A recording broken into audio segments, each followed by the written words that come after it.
So I'd like to do a little bit of a recap for the 3 new maps: Bloodstone Fen, Ember Bay, and Bitterfrost Frontier. You can get access into any of these maps by playing the Living Story seasons for each of the chapter. Now, if you do not have the Living Story because you miss out, I think that you can buy them up from Gem Store, or you can ask your friends to use the teleport to friends functions. So what's in it for you? Well, the best thing, straight up answer that I can give you is the trinkets accessory ascended quality. These can be exchanged for any of the stats in the game at the current stage, and so for builds and for you to progress in the game and whatever you want to do with it. So the first map, let's start out with the first map, Bloodstone Fen. Bloodstone Fen, you have the 3 ascended items. The first one is Pack Piece, second one Amulet, and the Ring. Now these can be exchanged using the Blood Ruby tokens. These can be obtained by doing events or farming from the node. So let's just start off with the levels within the Bloodstone Fen map. Bloodstone Fen has 3 levels: the top, the middle, and the bottom. The top one, there is a big event. It's called killing the boss named Howblian. This guy is part of the daily, and so you can log in, you can do him on a daily basis, and it's located on top of the platform. The second one, which is in the middle ground, I don't usually do this one much. I did it quite a fair bit when it was released, but not anymore because there's no incentive for me to do so. It's because I only have only the items, so that's why. These are ghosts that are dead, and there's an event of them getting revenge and shit and whatnot. And the last one, which is in the cave down in the at the bottom level. Now in this one you'll be fighting with a legendary Unbound Guardian, and this one was taken from the raid. And once you defeat this guy, you'll be able to get a chest, and that chest will provide you with the blood ruby tokens and all the good stuff. Now across all the 3 levels, you can also fight with the Bloodstone champion as well. So what do I do on a regular basis? Well, simple answer, I just do dailies because I already have all of the items that I need from the Bloodstone Fen anyway, from trying hard a few months ago. But the easy way for one of the dailies that make it really easy for you, you just do the dive in Google and you get the collections of the Unbound Magics done, and in a matter of seconds compared to like doing other things. So that's conclude for the Bloodstone Fen. Alright, let's move down to the south to Ember Bay map at the Ring of Fire region. There are 2 pieces of ascended you can get from this one: the Pack Piece and the accessory. Now these can be exchanged with the Unbound Magic, and also you need a token called Pertrified Wood. These can be farmed or you can do events to get them. Alright, so there are 5 herds in this map. The first one, Worm, then Kaka, Destroyer, then Sloth and Drake. They are part of the same herd. Which is why they are closely related. I'm sorry, not closely related, but closely spawned to each other. And the last one, which is in the J.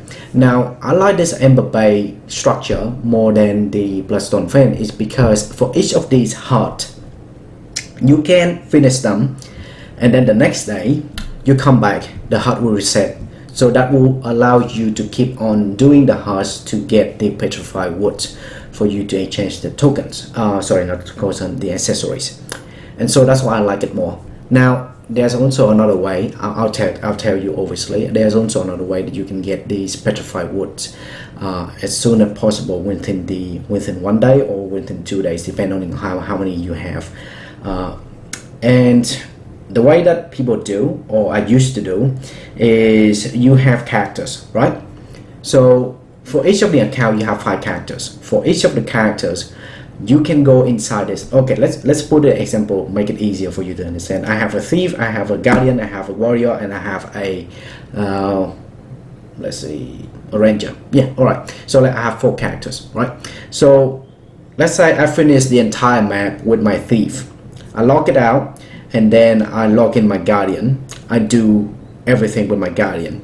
All of the hearts that I have complete with my thief will be untouched with my guardian, and so I can repeat on doing each of my character to finish off the hearts and get the rewards. And obviously the rewards will give you a Petrified Wood, and that's what I was aiming for. And so I did it for 3 days, and I can guarantee you that I got my ascended Pack Piece. But I was playing a little bit casual. I wasn't really going hard out on or anything like that. I was doing like that's why it took me 3 days to get my Pack Piece compared to other people that I know of. They got it within a day. So you can do it, definitely you can do it. It depends on how many characters that you have, and you know, do you have the mindset of doing it. For me, I wouldn't do it, you know, on a regular basis because it's way too repetitive. I just do the dailies, and I just give it at that. So for the dailies, for each of the boss, they can reset every day, and for each reset they will swap to different boss. So you know, one day you might be doing worm, and then the other day you might be doing like destroyer or kaka or sloth or etc. So you know, it just, you know, keep the game fresh for every time when you enter the map and do the events. Alright, so that's it for the Ember Bay. Let's move on to the Frost Frontier region. Alright, so let's move up to the north of Tyria to where Bitterfrost Frontier map is. Now, compared to the other maps, this map has more items ascended that you can obtain. You have the pet piece, you have the accessory, you have the ring, and then you also have the underwater piece of equipment as well. And the token that required you to exchange for these are the Winterberries. Alright, so I just find it quite unique that they include the underwater piece of equipment in here, because underwater hasn't been a strong feature in the game for quite some time now. It was, you know, a unique feature when it first released, but then nowadays I hardly see a lot of, you know, underwater combat and also dynamic events. But that's just my personal opinion anyway, from my observations. Alright, so aside from the dynamic events, which, you know, you can find them anywhere in this map, I actually find this map is very interesting in regard to the pattern and the structure that they designed for this map. So compared to the other maps, you need to have Koda's Flame, which is the mastery point, for you to take the torch, and you use that torch to burn down, to melt the ice or near where the chest is, and that will give you the access to the chest. Now when you open up the chest, you will have a lot of items, obviously.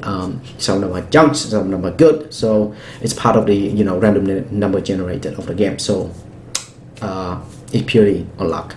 Anyway, so you have the chest, and then you have the Winterberries. Now these two mechanics of the game, they have a pattern that I personally, this is what I usually do when I log into this map. So first of all, I will start off with using the Koda Flame on my thief, because thief is the, in my personal opinion, thief has the highest mobility in the game, so you can move from one place to the other, you know, in a matter of well, in a matter of second is a little bit exaggerated, but anyway, the thief, the class itself, can move really fast, and that's what I prefer to have when I do this map.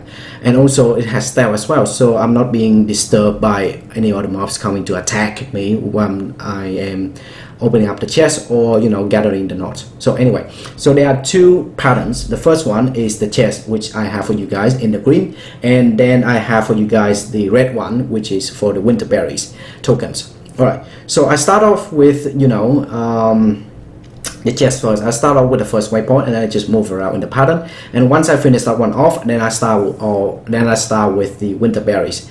And then once I finish these two up, I log off for the day. I don't do anything, you know, more than that, because obviously I need to allocate my time doing all the contents of the game. So this is the pattern that I usually do. So feel free to, you know, feel free to use it, feel free to modify it to your needs. And also at the end of the day, you do not have to use the thief. That's what I use, that's what I prefer. But if you prefer to use the warrior or any other classes that, you know, in your personal opinion, you're more comfortable with using, moving around the map, then yeah, sure, go ahead, by all means, use them. You don't need to follow my instructions of having to use the thief. I'm just saying that it just, in my personal take, it is easier, and also I'm comfortable with using the thief, moving from one place to the other in this map. Alright. Similar to Ember Bay, you can swap your characters so that you can reset the winter nodes, and you can, you know, gather more winter berries, you know, bypassing the restrictions that the game has for you within a day. Alright, so I'll just finish this video off with a brief overview of the three masteries. The first one is Counter Magic from Bloodstone Fen. This is primarily used in Bloodstone Fen purely on the basics that it would convert any blood magic damage that you currently have to boons, so that you can, you know, negate any detrimental effect that you have.